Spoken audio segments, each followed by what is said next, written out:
मालदीव्स में India out का campaign चलाने के बाद अब क्यों बांग्लादेश चलने लगा है मालदीव्स के नक्शे कदमों पर? भूटान पर भी छा रहा है चाइना का जादू। क्या इंडिया की चिकन नेक को दबोच लेगा अब चाइना?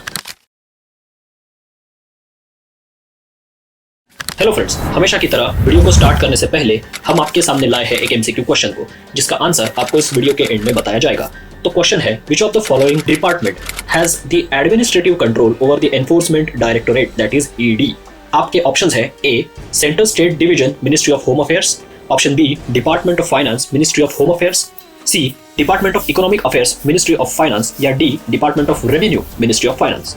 तो चलिए अब आज का डिस्कशन स्टार्ट करते हैं, जहां हम बात करेंगे कि कैसे एक एक करके भारत के नेबर्स भारत के अगेंस्ट स्टैंड लेते हुए दिख रहे हैं। दो, जियोपॉलिटिक्स में कोई किसी का सगा नहीं होता, ना कोई किसी का परमानेंट एनिमी होता है, ना कोई परमानेंट किसी का दोस्त। सिर्फ नेशनल इंटरेस्ट ये कांस्टेंट रहता है, बाकी दोस्त और दुश्मन ये वक्त और हालात के हिसाब से बदलते रहते हैं। तो इसी चीज के तर्ज पर आज हम बांग्लादेश, भूटान, मालदीव्स और श्रीलंका जैसे इंडिया के नेबर्स की बात करेंगे। फ्रेंड्स, जहां मालदीव्स में जो प्रेसिडेंशियल इलेक्शंस हुए थे उस टाइम हमने देखा था मोहम्मद मुइज़ू नाम से जो वन ऑफ द कैंडिडेट्स थे, जिनके बारे में ये कहा जाता है कि वो हेवीली चाइनीज इन्फ्लुएंस में रहते हैं, और उन्होंने वहां उनके इलेक्शन कैंपेन के टाइम ऐसा नारा दिया जिसका नाम था इंडिया आउट, और वो इलेक्शन जीत भी गए। पर इंडिया आउट का मतलब एग्जैक्टली क्या है? मैरीटाइम सिक्योरिटी के लिए हमने मालदीव्स को कुछ इक्विपमेंट्स एंड हेलीकॉप्टर्स वगैरह दिए थे, वो सबके ट्रेनिंग के लिए, एंड मालदीव्स को डिजास्टर रिलीफ ऑपरेशंस में हेल्प करने के लिए और इन्हीं एयरक्राफ्ट्स के ट्रेनिंग एंड ऑपरेशंस के लिए हमने लगभग सिर्फ 75 के अराउंड अपने डिफेंस पर्सनल्स को वहां रखा था। तो इन्हीं 75 डिफेंस पर्सनल्स के अगेंस्ट उन्होंने ये कैंपेन लॉन्च किया। उनको भी अब मालदीव्स ने वापस इंडिया भेजा जाएगा ये कह दिया है। और रिसेंटली जैसे हमारे पीएम के बारे में मालदीव्स के कुछ एमपीज ने ट्वीट किए थे, जिसके बाद एक पब्लिक बॉयकॉट देखने को मिला है इंडियंस की तरफ से। मालदीव्स ट्रिप्स का वो इन दोनों देशों के बीच के बिगड़ते हुए रिलेशंस का एक पार्ट बन गया है, और ये रिलेशंस बिगड़ने में इंडिया का रोल बिल्कुल ना के बराबर है। ऑब्वियसली मालदीव्स जैसे सिर्फ 5 लाख की पॉपुलेशन वाले कंट्री के प्रेसिडेंट ने इंडिया जैसी पावर के अगेंस्ट ऐसा कैंपेन चलाना पॉसिबल नहीं है, unless and until there is an external entity involved, which is obviously China. String of pearls की कड़ी में मालदीव्स भी तो एक इंपॉर्टेंट मोती है।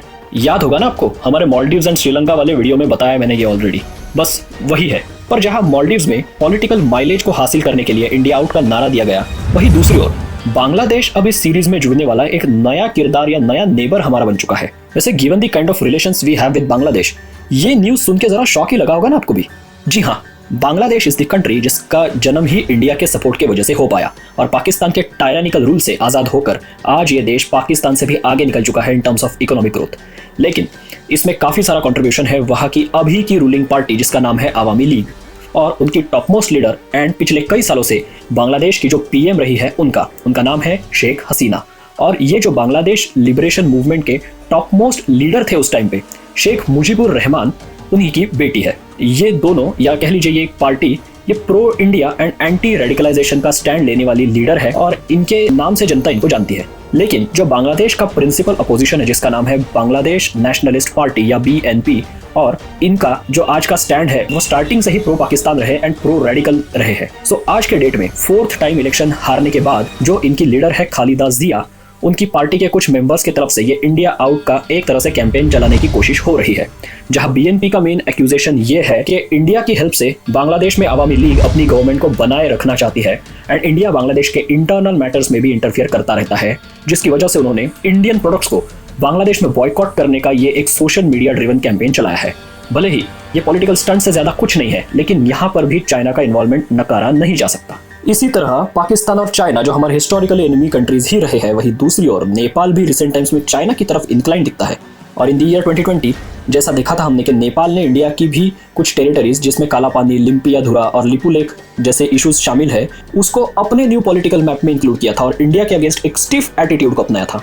वही आज भूटान, जो साउथ एशिया का एक ऐसा देश है जिसके चाइना के साथ ऑफिशियल डिप्लोमेटिक रिलेशंस नहीं है, वो भी चाइना के साथ अब अपने टेरिटोरियल डिस्प्यूट्स को खत्म करने के लिए, एज इन साक्तेंग का जो नॉर्थ ईस्टर्न भूटान का एरिया है, उसको कहीं चाइना के दबाव में आकर डोकलाम प्लेट्यू के बदले स्वैप ना कर दे, ऐसी आशंकाएं जताई जा रही है। क्योंकि अब तक इन दोनों देशों के बीच बॉर्डर इशू के रिजोल्यूशन के लिए 25 से ज्यादा राउंड्स ऑफ टॉक्स हो चुके हैं। वही श्रीलंका की बात करें तो श्रीलंका ने भी पिछले दिनों चाइना को हम्बन टोटा पोर्ट 99 ईयर्स के लिए लीज पर देने से लेकर चाइनीज सर्वेलेंस शिप युआन वांग 5 को वहां डॉक करवाने की परमिशन देने तक के काफी सारी चीजें एज इन इंडिया के अगेंस्ट कर चुका है, जिसके कारण इंडिया के जो सदर्न पार्ट में जैसे वाइजैक में, श्रीहरिकोटा में और इवन ओडिशा के चंदीपुर से होने वाले मिसाइल टेस्टिंग्स वगैरह जो चीजें हैं या फिर नेवल एक्टिविटीज और स्पेस प्रोग्राम जैसे सेंसिटिव डेवलपमेंट्स को एक तरीके से ट्रैक करना इस शिप के लिए पॉसिबल हुआ था। ऐसे ही म्यांमार में भी चाइना का प्रेजेंस देखा गया है through Kyaukpyu deep sea port which is been developed by China. तो ओवरऑल सिचुएशन ऐसी है, चाइना ने इंडिया को ऑलमोस्ट हर तरफ से घेरने की स्ट्रेटेजी अपना ली है, जिसको स्ट्रिंग ऑफ पर्ल्स थ्योरी कहते हैं। लेकिन ये नया हिंदुस्तान है, ये एक ही टाइम पर पाकिस्तान, चाइना और दुनिया के किसी भी नोटोरियस एलिमेंट को सबक सिखाने में बिल्कुल सक्षम है। वैसे इस टॉपिक पर based 3 front war strategy of India नाम से एक वीडियो मिलेगा आपको सरल यूपीएससी के यूट्यूब चैनल पर, उसको जाकर जरूर देखिए। काफी इंटरेस्टिंग वे में बताया गया है उसमें इन सब एलिमेंट से निपटने का इंडिया का तरीका। तो फ्रेंड्स, अब एमसीक्यू क्वेश्चन का आंसर आपके सामने रखने का टाइम आ गया है। आंसर है option D, department of revenue, ministry of finance. जी हाँ, ईडी जो लगभग हर दूसरे दिन किसी न किसी बड़े हस्ती पर आपको रेड करती हुई दिखाई देगी, इन दिनों उसका अगला टारगेट कौन सी बड़ी हस्ती है और उसका कैसा है वर्किंग स्टाइल, ये समझने के लिए ईडी पर बेस्ड हमारे यूट्यूब वीडियो को देखना ना भूलिए। और अब आते हैं इस वीडियो के सबसे इंटरेस्टिंग पार्ट पर। क्या आपको पता है कि यूपीएससी की प्रिपरेशन में कोई भी सीरियस एस्पिरेंट, चाहे वो फन अकेडमी में जाके पढ़ता हो या फिर मिस्टर भाजीराम का प्रिय शिष्य हो, टेस्ट के लिए वो सरल यूपीएससी का रैंक 1 प्रोग्राम ही लगाता है, क्योंकि ये एक ऐसा यूनिक प्रोग्राम है जिसमें आपको यूपीएससी एग्जाम को सरल तरीके से कैसे डिवाइड एंड कॉन्कर करके जीता जा सकता है, उसकी रेडीमेड रेसिपी मिलती है। इस प्रोग्राम के बारे में और डिटेल्स को जानने के लिए आप डिस्क्रिप्शन में दी हुई लिंक को यूज करें और ऐसे ही इंटरेस्टिंग टॉपिक्स पे आने वाले अगले वीडियोस को देखने के लिए चैनल को सब्सक्राइब करें, क्योंकि ऐसा करने से अब यूपीएससी होगा और भी सरल।